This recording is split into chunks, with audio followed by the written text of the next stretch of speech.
Hello guys, welcome to Fly High tutorials. Fly High tutorials में आप सभी का फिर से हार्दिक स्वागत है। आज से दोस्तों हम अपनी माइक्रो प्रोसेसर की सीरीज स्टार्ट करने जा रहे हैं और जो हमारा पहला टॉपिक है वो है micro computer system and it's block function.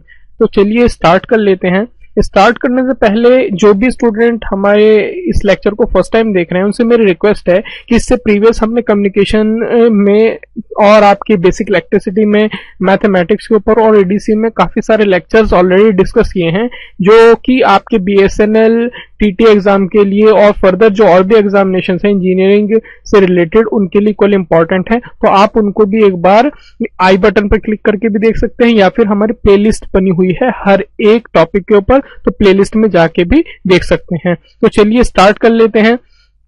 तो सबसे पहले बात करते हैं माइक्रो कंप्यूटर्स की। सो जनरली माइक्रो कंप्यूटर्स क्या होते हैं? माइक्रो कंप्यूटर्स आपके स्मॉलर कंप्यूटर्स होते हैं, ठीक है। इसमें ध्यान रखना है कि जो छोटे कंप्यूटर होते हैं या स्मॉलर कंप्यूटर्स होते हैं वो मेरे माइक्रो कंप्यूटर्स होते हैं। नाम से पता लग रहा है माइक्रो, तो यानी कि ये स्मॉलर कंप्यूटर्स हैं। जनरली ये बहुत स्लो होते हैं, थोड़ा स्लोली होते हैं और ये स्मॉलर डेटा वर्ड्स के साथ वर्क करते हैं। स्मॉलर डेटा वर्ड्स मीन कि 4 बिट, 8 बिट या फिर 16 बिट या फिर 32 बिट्स डेटा वर्ड के साथ ये काम करते हैं। और इसमें एक और बात ध्यान में रखने की है कि ये फ्यू थाउजेंड से लेकर और फ्यू मिलियंस तक, यानी कि फ्यू थाउजेंड से लेकर फ्यू मिलियंस तक मेमोरी लोकेशंस को एक्सेस कर सकते हैं या एड्रेस कर सकते हैं, ठीक है। इतनी मेमोरी लोकेशंस को ये एड्रेस कर सकते हैं। उसके बाद में इनके जो फीचर्स होते हैं वो लगभग वैसे ही होते हैं जैसे कि आपकी मेन फ्रेम्स के हो गए या फिर मिनी कंप्यूटर्स के हो गए, लेकिन वो क्योंकि हमारे सिलेबस में मेंशन नहीं है इसलिए मैं उनको यहाँ पर डिस्कस नहीं करूंगा। सबसे इंपॉर्टेंट फीचर जो आपको ध्यान रखना है वो ये है कि जो सीपीयू होता है या सेंट्रल प्रोसेसिंग यूनिट होती है वो यूजुअली आपकी सिंगल इंटीग्रेटेड सर्किट में ही होती है, सिंगल आईसी में होती है और उसी को हम क्या कहते हैं? माइक्रो प्रोसेसर भी कहते हैं, ठीक है। ये इसका एक इंपॉर्टेंट फीचर है, ठीक है, कि माइक्रो प्रोसेसर जो है या सीपीयू जो है वो सिंगल आईसी में इंटीग्रेटेड चिप में ही होता है, ठीक है। और उसके बाद हमारा क्या है कि difference between micro computer and micro processor. Micro computer और माइक्रो प्रोसेसर में अंतर क्या है, फर्क क्या है, डिफरेंस क्या है? तो माइक्रो कंप्यूटर क्या है या आपकी सबसे पहले बात करते हैं माइक्रो प्रोसेसर की। तो माइक्रो प्रोसेसर जनरली आपका क्या है? एक सीपीयू है जिसमें हमें एडिशनली ऐड करने पड़ते हैं रोम, ठीक है, रैम और पोर्ट्स, ठीक है, ताकि हम इसको माइक्रो कंप्यूटर बना सके। समझ गए हैं कि माइक्रो प्रोसेसर हमारा क्या है? एक सीपीयू है जिसमें हमें रोम, रैम और पोर्ट ऐड करने पड़ते हैं ताकि हम उसको माइक्रो कंप्यूटर या स्मॉलर कंप्यूटर बना सकें। एप्लीकेशन क्या होती है माइक्रो कंप्यूटर की? वो आपकी स्मार्ट स्विंग मशीन हो गई, सिलाई मशीन जो होती है स्मार्ट, जो आजकल आप नेट पर सर्च करेंगे तो आपको मिल जाएंगी। आपकी ऑटोमेटिक वॉशिंग मशीन आ रही हैं, उसमें भी इनकी काफी ज्यादा एप्लीकेशंस हैं और कंप्यूटर एडेड डिजाइन सिस्टम में भी इसकी काफी एप्लीकेशंस होती हैं। तो जनरली एक, अगर आप में से कुछ लोगों ने पढ़ा होगा, इंटेल का 8051 या एटमेल कॉर्पोरेशन भी बनाता है 89C51 इसके नाम से, ये आपका माइक्रो कंट्रोलर होता है, ठीक है, या माइक्रो कंप्यूटर भी इसे कहते हैं। तो इसके भी काफी फीचर्स हैं। अगर टाइम मिलेगा तो हम बीएसएनएल के बाद इस पर भी सीरीज डिजाइन करेंगे कि ये काफी इंपॉर्टेंट एक, जिसको आप एम्बेडेड सिस्टम भी कहते हैं, ठीक है, एम्बेडेड सिस्टम में भी यूज होता है आपका ये। तो ये बहुत ही इंपॉर्टेंट इसके फीचर्स होते हैं। तो ये बेसिकली डिफरेंस ये था माइक्रो कंप्यूटर में और माइक्रो प्रोसेसर में। छोटा सा ही अंतर है लेकिन ध्यान रखना बहुत जरूरी है, कई बार इंटरव्यू में भी ये क्वेश्चंस आपसे पूछ लिया जाता है। उसके बाद है आपका important block diagram of micro computer. तो अगर आप ब्लॉक डायग्राम को देखेंगे माइक्रो कंप्यूटर के तो इसमें से कुछ चीजें हैं जो आपको ध्यान में रखनी है। एक ही सबसे पहले देखें तो इनपुट आउटपुट पोर्ट्स हैं। इनपुट आउटपुट पोर्ट्स में क्या है? आपके इनपुट आउटपुट डिवाइसेस हैं और ये आउटपुट डिवाइसेस हैं। उसके बाद में एक सेंट्रल प्रोसेसिंग यूनिट है यानी कि आपकी सीपीयू है। उसके बाद में आपकी मेमोरी का एक सेक्शन है जिसमें रैम और रोम होगी, इनके बारे में हम डिटेल में आगे डिस्कस करेंगे। और कुछ बसेस भी हैं, एड्रेस बस हो गई है, डेटा बस है और कंट्रोल बस है। और जो कनेक्टेड है वो अकॉर्डिंग टू मेरा जो ब्लॉक डायग्राम है उसके अकॉर्डिंग ही कनेक्टेड है। जो कि कुछ बाई डायरेक्शनल है। बाई डायरेक्शनल इसे कहूंगा मैं कि ये देख सकते हैं आप, इधर भी एरो है इधर भी एरो, ये बाई डायरेक्शनल है, ठीक है। और कुछ यूनि डायरेक्शनल है। यूनि डायरेक्शनल किसे कहूंगा, जिसकी डायरेक्शन एक ही साइड में है, जैसे कि ये है, ये यूनि डायरेक्शनल इसको कहते हैं। ये बाई डायरेक्शनल है, दोनों साइड है इसके, ठीक है। तो ये आपको थोड़ा सा कॉन्सेप्ट ध्यान में रखना है। तो चलिए इनके बारे में कुछ बात कर लेते हैं। तो सबसे पहले है बसेस। बसेस है क्या? बसेस अब बेसिकली आपके क्या है, इन सिंपल वर्ड्स आप ये समझ लीजिए कि माइक्रो कंप्यूटर में कि जो बंडल ऑफ वायर्स होता है, बेसिकली बहुत सारे वायर्स होते हैं, बंडल ऑफ वायर्स होते हैं, लेकिन वो एक ही सिंगल पर्पज के लिए काम करते हैं। उन बंडल ऑफ वायर्स को हम एक साथ ग्रुप कर देते हैं, एक साथ उनको टाइट कर देते हैं ताकि वो एक सिंगल पर्पज को सर्व कर सकें, एक सिंगल पर्पज के लिए काम आ सकें। जो मेजर पार्ट्स होते हैं माइक्रो कंप्यूटर के, वो एक दूसरे से कनेक्टेड होते हैं इन्हीं पैरेलल लाइंस के साथ, ठीक है। ये पैरेलल लाइंस होती हैं जनरली मेरी। तो जितने भी हमारे मेजर पार्ट्स हो गए माइक्रो कंप्यूटर के, वो एक दूसरे से इन्हीं 3 सेट्स के साथ या 3 सेट्स ऑफ पैरेलल लाइंस के साथ, जिन्हें बसेस कहते हैं, उनके साथ कनेक्टेड होते हैं। 3 बसेस कौन कौन सी हैं हमारी इंपॉर्टेंट? एक आपकी क्या थी, मैंने पहले बताई है, एड्रेस बस है हमारी, एक डेटा बस है, और उसी के साथ में एक मेरी कंट्रोल बस है। तो ये तीनों का पर्पस भी आपको मैं डिफाइन कर दूंगा, लेकिन आप अभी यहाँ पे ये समझ लीजिए कि ये क्या है, ग्रुप मतलब बंडल ऑफ वायर्स है जिनको हमने एक साथ टाइटली एक ग्रुप कर दिया है ताकि वो एक सिंगल पर्पस के लिए काम कर सकें, और जो माइक्रो कंप्यूटर के अंदर डिफरेंट पोर्ट्स होते हैं उनको इंटरकनेक्ट कर सकें। तो इसमें जनरली आई थिंक यही था। और 3 टाइप की बसेस हैं मेरी, एड्रेस बस, डेटा बस और कंट्रोल बस। इनके बारे में हम फर्दर डिस्कस करेंगे। उसके बाद है मेमोरी। मेमोरी सेक्शन में आपका क्या होता है? मेमोरी सेक्शन में मेनली आपका रैम होता है। पीछे जैसे आपको ब्लॉक डायग्राम में दिखाया, रैम हो गई आप में। रैम का मतलब आप में से कुछ को अगर नहीं पता है, मोस्टली आप जानते होंगे full form, random access memory, ठीक है। और उसी के साथ साथ रोम है। रोम क्या है? आपकी रीड ओनली मेमोरी। तो मेमोरी सेक्शन में आपके जो माइक्रो कंप्यूटर में है उसमें रैम हो सकती है, रोम हो सकती है, जनरली होती है। मेमोरी में आपकी फ्लॉपी डिस्क भी हो सकती हैं, मैग्नेटिक हार्ड डिस्क भी हो सकती हैं, या ऑप्टिकल डिस्क भी हो सकती हैं। जनरली जो मेमोरी होती है उसके काफी सारे फंक्शंस होते हैं, मल्टीफोल्ड होता है। पहला फंक्शन क्या होता है मेमोरी का, कि जो सीक्वेंस ऑफ इंस्ट्रक्शन है, ठीक है, जो कि आपकी किस फॉर्म में है, बाइनरी कोड्स में होती है जनरली। ये जो बाइनरी कोड्स में कैसे चेंज होती है, क्या सीक्वेंसिंग होती है, ये मैं आपको इसी में जो आपका माइक्रो प्रोसेसर है, इसी में असेंबली लैंग्वेज प्रोग्रामिंग वगैरह जब हम डिस्कस करेंगे तो आपको मैं वहां पे और बेटर वे में डिटेल में आपको समझाऊंगा। तो जनरली यहाँ पे आप समझ लीजिए कि मेमोरी का जो पर्पज है वो क्या है, कि जो सीक्वेंस ऑफ इंस्ट्रक्शन है जो बाइनरी फॉर्म में है उसको स्टोर करना, और इन्हीं इंस्ट्रक्शन को या सीक्वेंस ऑफ इंस्ट्रक्शन को ही प्रोग्राम कहते हैं। ये आप बात समझ में आई आपको कि जो सीक्वेंस ऑफ इंस्ट्रक्शन है उसी को ही प्रोग्राम कहते हैं। उसी के साथ साथ ये भी आप समझ सकते हैं कि मेमोरी का कुछ और भी फंक्शंस हैं, जैसे कि आपका जो बाइनरी कोडेड डेटा आ रहा है उसको स्टोर करना, ठीक है, या मल्टीफोल्ड होते हैं इसके जनरली, ये आप इसमें ध्यान रखें। इससे ज्यादा इसमें आई थिंक कुछ और नहीं बनता है। उसके बाद जो है मेरा नेक्स्ट है मेरा पोर्ट्स। पोर्ट्स जनरली है क्या? आपके पोर्ट्स जो है एक्चुअली आपके एक्चुअल फिजिकल डिवाइसेस है जो यूज होते हैं आपके इंटरफेस करने के लिए कंप्यूटर बसेस को विद द एक्सटर्नल सिस्टम, ठीक है। पोर्ट्स क्या है? आपके जनरली फिजिकल डिवाइसेस हैं जो आपके यूज किए जाते हैं इंटरफेसिंग के लिए कंप्यूटर बसेस को विद एक्सटर्नल सिस्टम, यानी कि एक्सटर्नली कोई और आपका सिस्टम है और आपको अपने माइक्रो कंप्यूटर के साथ में उसको कनेक्ट करना है, तो आप उनको पोर्ट्स के थ्रू कनेक्ट करेंगे। ये आपका कोई कंप्यूटर है तो यहाँ पे पोर्ट्स लगे हुए हैं, एक्सटर्नली कोई भी चीज कनेक्टेड होगी तो वो आपकी पोर्ट्स के थ्रू कनेक्टेड होगी। अब पोर्ट्स जो होते हैं वो जनरली आपके 2 टाइप के होते हैं। एक होता है आपके इनपुट पोर्ट्स और एक होते हैं आपके आउटपुट पोर्ट्स। ये आपको पता ही है। इनपुट पोर्ट जनरली क्या करते हैं कि अलाउ करते हैं कि कोई भी कनेक्शन ऑफ डेटा है, जैसे कीबोर्ड से कोई डेटा आ रहा है, एनालॉग टू डिजिटल कन्वर्ट से कुछ डेटा आ रहा है, तो वो हमारा अलाउ करते हैं कि वो इनपुट आ सके या फिर हमारे सिस्टम को आ सके, या आप कह लें कि कंप्यूटर को हमारे आ सके। और कंप्यूटर जो है एक्चुअली रीड करता है इंफॉर्मेशन को जो आपके कनेक्टेड होते हैं इनपुट पोर्ट्स के थ्रू। मतलब अगर इनपुट पोर्ट के थ्रू आपके कनेक्टेड हैं तो जनरली कंप्यूटर क्या करेगा, रीड करेगा इन्फॉर्मेशन को, अगर इनपुट पोर्ट से कुछ कनेक्टेड है।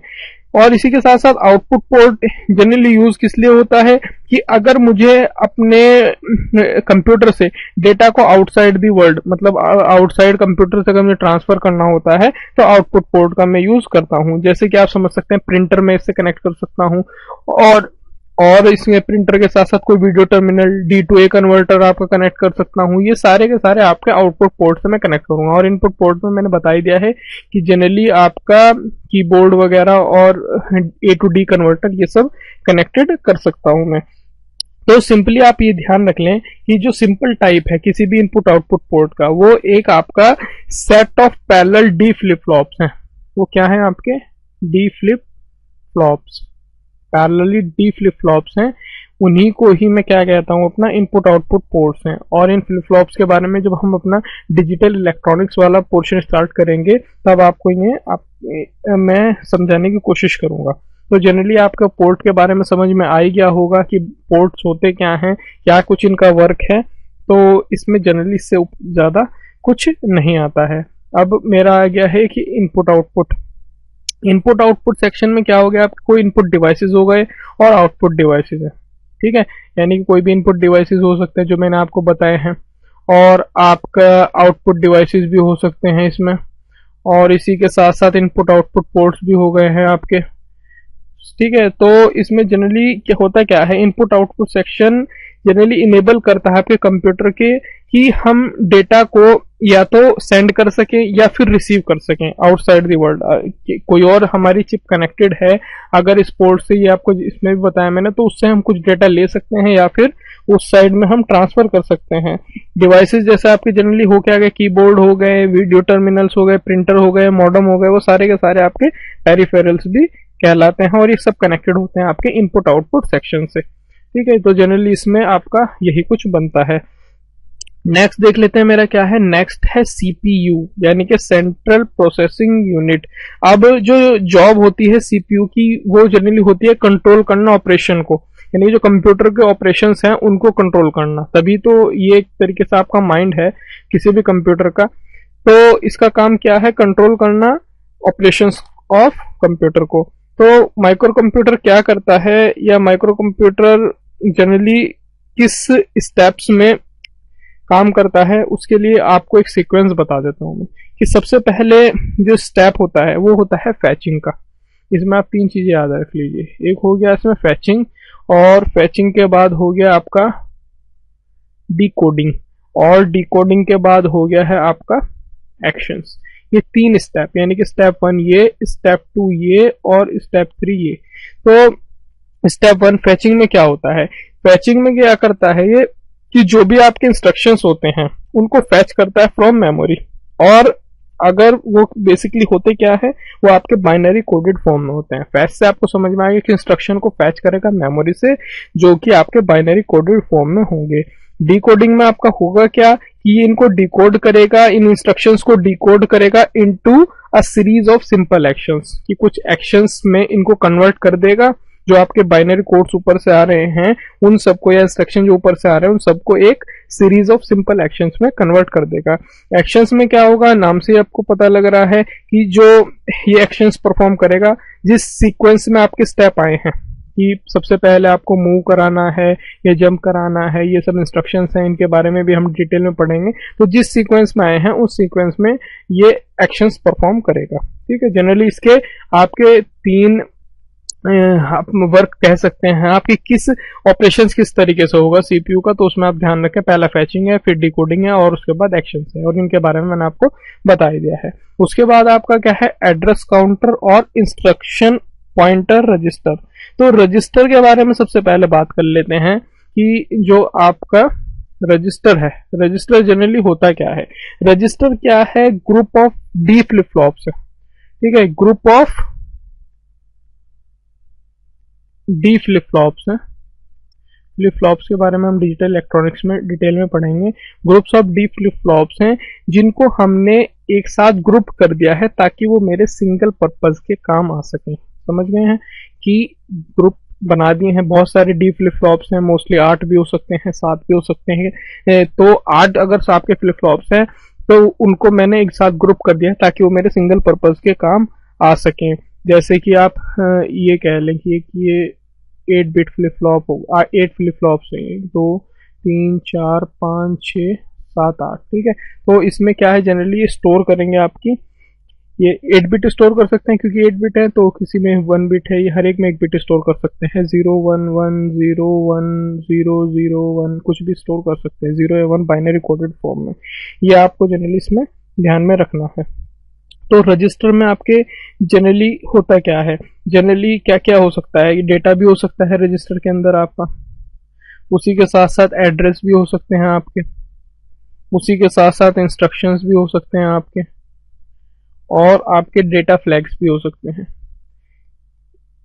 ये सब चीजें आपके रजिस्टर्स में हो सकती हैं। डेटा में क्या होगा कि कुछ भी वैल्यू होगी जिस पे परफॉर्म करना है, सपोज कीजिए हमें कोई अर्थमेटिक और लॉजिकल फंक्शन परफॉर्म करना है, डेटा में आपका जनरली ये हो गया है। एड्रेसेस में क्या हो सकता है आपके कि कोई मेमोरी लोकेशन पे कोई डाटा रखा हुआ है, उसको पॉइंट आउट करना है। ये सब हम डिटेल में पढ़ेंगे कि कौन क्या काम परफॉर्म करता है। तो इसके लिए आप जनरली बस यहाँ पे एक ब्रीफ आइडिया ले लीजिए कि क्या कुछ मैं बता रहा हूँ। उसके बाद में इंस्ट्रक्शंस हो गए। इंस्ट्रक्शंस क्या है, आपकी न्यूमेरिकल इक्विवेलेंट ऑफ कमांड है, यानी कि बेसिकली करना क्या है, इंस्ट्रक्शंस का मतलब यही है। डेटा फ्लैग्स क्या हो गई, इंडिविजुअल बिट्स होती हैं जिनको एक साथ हमने ग्रुप कर दिया है, और ये जनरली आपका जो प्रोसेसर का स्टेटस है उनका स्टेटस आपका शो करते रहेगी। जैसे हम फ्लैग रजिस्टर्स के बारे में बात करेंगे कि पैरिटी बिट जनरेट हो रही है, जीरो फ्लैग, ये सब आपको फर्दर डिटेल में बाद में समझ में आएगा। जनरली आप यहाँ पे समझ लीजिए कि रजिस्टर होता क्या है। अब सीपीयू में एक स्पेशल टाइप के रजिस्टर भी होते हैं जिसको हम इंस्ट्रक्शन पॉइंटर कहते हैं। स्पेशल टाइप के रजिस्टर होते हैं जिसको हम इंस्ट्रक्शन पॉइंटर कहते हैं। इसको हम एड्रेस काउंटर भी कहते हैं, ठीक है। क्या कहते हैं, एड्रेस काउंटर और इंस्ट्रक्शन पॉइंटर भी कहते हैं। ये रजिस्टर जनरली क्या करता है, होल्ड करता है जो नेक्स्ट इंस्ट्रक्शन या डेटा आइटम फैच होने वाला है मेमोरी से, उसके एड्रेस को ये होल्ड करके रखता है। ये आप जनरली ध्यान रखें कि जो भी इंस्ट्रक्शन या जो भी आपका डेटा मेमोरी लोकेशन से अगला नेक्स्ट वाला जो फैच होने वाला है उसके एड्रेस को ये होल्ड करके रखेगा। जनरली आप इसके बारे में ये समझ लीजिए। और भी इसमें कुछ इस जनरल पर्पज रजिस्टर होते हैं, वो आपके temporary storage of binary data के लिए यूज हो सकते हैं। यही सब इसमें आपका जनरली आता है। एड्रेस काउंटर और इंस्ट्रक्शन पॉइंटर रजिस्टर के बारे में होप कि आपको ये समझ में आ गया होगा कि इनका काम क्या होता है कि जो नेक्स्ट इंस्ट्रक्शन या डेटा मेमोरी से फैच होने वाला है उसके एड्रेस को होल्ड करना। और रजिस्टर के बारे में मैंने आपको बता ही दिया है कि वो फ्लिप फ्लॉप है, डी फ्लिप फ्लॉप, एक बिट को स्टोर कर सकते हैं। जनरली उनको ग्रुप कर दिए, एक साथ लगा दिए कि ताकि वो एक सिंगल पर्पज के लिए यूज हो सके। ये समराइज किया है मैंने इसको। नेक्स्ट है हमारा बसेस। अभी जो हम बसेस के बारे में बात कर रहे थे कि बसेस, मैंने बताया था आपको 3 टाइप की बसेस होती हैं। एक है मेरी सबसे पहली एड्रेस बस, फिर डेटा बस और कंट्रोल बस। तो एड्रेस बस के बारे में बात करते हैं। बसेस के बारे में जैसे कि मैंने पहले बताया था, set of parallel connected lines हैं, बहुत सारी पैरेलली कनेक्टेड लाइंस होती हैं, वायर्स होते हैं, तो यही बस है।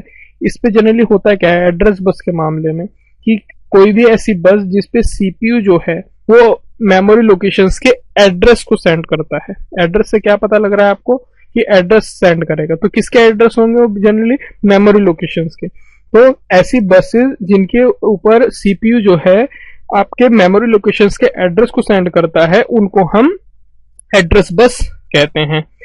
एड्रेस बस जनरली क्या कैरी करती हैं, मेमोरी लोकेशंस के एड्रेस को जहां पे हमें रीड या राइट ऑपरेशन परफॉर्म करना है। और एड्रेस बस में जनरली आपकी 16, 20, 24 या 32 पैरेलल सिग्नल लाइंस हो सकती हैं। अंडरस्टैंड। अगर सपोज कीजिए उसमें n एड्रेस लाइंस है, ये इंपॉर्टेंट है एग्जामिनेशन पॉइंट ऑफ व्यू से भी। अगर उसमें सपोज कीजिए n एड्रेस लाइंस है तो वो जनरली आपके 2 की पावर n मेमोरी लोकेशंस को आपके एड्रेस कर सकता है। ये ध्यान में रखना है। सपोज कीजिए किसी में 8 एड्रेस लाइंस हैं तो वो 2 की पावर 8 मेमोरी लोकेशंस को आपके एड्रेस कर सकता है। ये इम्पोर्टेंट है, कभी कभी एग्जाम में भी पूछ लेता है कि 8 एड्रेस लाइंस हैं तो वो कितने मेमोरी लोकेशन को एक्सेस कर सकता है। तो जितनी आपकी एड्रेस लाइंस हैं उनको आप 2 की पावर में कन्वर्ट कर दिए जाएंगे। 2 की पावर अगर 8 है तो 8 या 16 है तो 2 की पावर 16, उतनी मेमोरी लोकेशन वो एक्सेस कर सकता है। तो ये जनरली आपका एड्रेस बस के बारे में था। इसके बारे में एक और बात ध्यान रख लें कि जो एड्रेस बस है वो जनरली आपकी यूनिडायरेक्शनल होती है। तो मैंने लास्ट टाइम आपको यूनिडायरेक्शनल होती है ये, और यूनिडायरेक्शनल के बारे में मैंने अभी आपको पीछे बताया कि यूनिडायरेक्शनल क्या होती है और बाई डायरेक्शनल क्या होती है। यूनिडायरेक्शनल में जनरली एक ही साइड आपका डेटा ट्रांसफर हो सकता है। सो ये आपकी एड्रेस बस थी। उसके बाद आती है हमारी next data bus. Data bus में जनरली आपकी क्या होती हैं, 8, 16 और 32 पैरेलल लाइंस होती हैं। अंडरस्टैंड? और जो डेटा बस होती है वो आपकी बाई डायरेक्शनल होती है। दोनों में फर्क यही है डेटा बस और एड्रेस बस में कि एड्रेस बस यूनिडायरेक्शनल होती है जबकि डेटा बस आपकी बाई डायरेक्शनल होती है। इसका मतलब क्या हुआ, डेटा जो है वो आपका सीपीयू से मेमोरी या फिर मेमोरी से सीपीयू दोनों में ट्रांसफर कर सकता है। और डेटा बस जो है वो कनेक्ट करती है इनपुट आउटपुट पोर्ट्स को भी। जो सीपीयू के इनपुट आउटपुट पोर्ट्स हैं उनको भी हम डेटा बस के थ्रू ही कनेक्ट करते हैं ताकि सीपीयू जो है वो आपका रीड राइट ऑपरेशंस को परफॉर्म कर सके। ठीक है। उसके बाद में कि जो नंबर ऑफ डेटा लाइंस हैं जो यूज की जा रही हैं डेटा बस में वो इक्वल टू होती हैं size of data word. Understand? Size of data word की इक्वल होती हैं आपकी number of data lines. Next है मेरा कंट्रोल बस। अब कंट्रोल बस जनरली आपकी होती क्या है, कंट्रोल बस में जनरली आपकी 4 to 10 पैरेलल सिग्नल लाइंस होती हैं। इसमें कितनी थी, 8, 16, 32, इसमें 16, 20, 24, 32, इसमें आपकी 4 to 10 पैरेलल सिग्नल लाइंस होती हैं। कंट्रोल बस जनरली यूज किस लिए की जाती है, आपकी सेंड करने के लिए कंट्रोल सिग्नल्स को। कंट्रोल से पता लग रहा है ना, तो कंट्रोल सिग्नल्स को सेंड करने के लिए मेमोरी को या इनपुट आउटपुट डिवाइसेस को, तो कंट्रोल बस का मैं यूज करता हूं। अब सीपीयू जो है जनरली सेंड करता है सिग्नल्स ऑन कंट्रोल बस ताकि वो इनेबल कर सके output of address memory devices या फिर इनपुट आउटपुट डिवाइसेस के को इनेबल करने के लिए ही जनरली आपके कंट्रोल बस का यूज करता हूँ, ये कंट्रोल सिग्नल्स का यूज करता हूँ। कुछ कंट्रोल बस के सिग्नल्स क्या हो सकते हैं आपके, जैसे कि मुझे मेमोरी को रीड करना है, ये मेरा कंट्रोल सिग्नल हो सकता है। मेमोरी रीड हो सकता है, इनपुट आउटपुट को रीड हो सकता है, या फिर आपका मेमोरी राइट हो सकता है, या फिर इनपुट आउटपुट राइट भी हो सकता है। यानी कि सारे ऑपरेशन में परफॉर्म कर सकता हूँ। तो ये जनरली आपका एक मैंने ब्रीफ आइडिया दे दिया है आपको इन सभी बसेस के बारे में कि एड्रेस बस क्या होती है, डेटा बस क्या होती है, कंट्रोल बस क्या होती है। जस्ट आपको अगर ब्रीफ आइडिया भी हो गया तो आगे के जो लेक्चर्स होंगे उनको समझने में आपको कोई प्रॉब्लम नहीं होगी। तो होप कि जो सारा कॉन्सेप्ट है हमारा माइक्रो कंप्यूटर का ये आपको समझ में आया होगा। अगर आपको हमारा लेक्चर पसंद आता है तो सब्सक्राइब करना ना भूलें, शेयर कीजिए हर एक उन लोगों के साथ में जिनके लिए आप समझते हैं ये लेक्चर्स इक्वली इम्पॉर्टेंट हैं। हमारे चैनल्स के बारे में ज़्यादा से ज़्यादा लोगों को बताइए, और अगर पसंद आया तो लाइक कीजिए। कोई कमेंट है या सुझाव है तो आप हमें मेल भी कर सकते हैं class.flyhigh@gmail.com पर। देखने के लिए आपका बहुत बहुत धन्यवाद। आपका समय शुभ रहे। Thank you very much.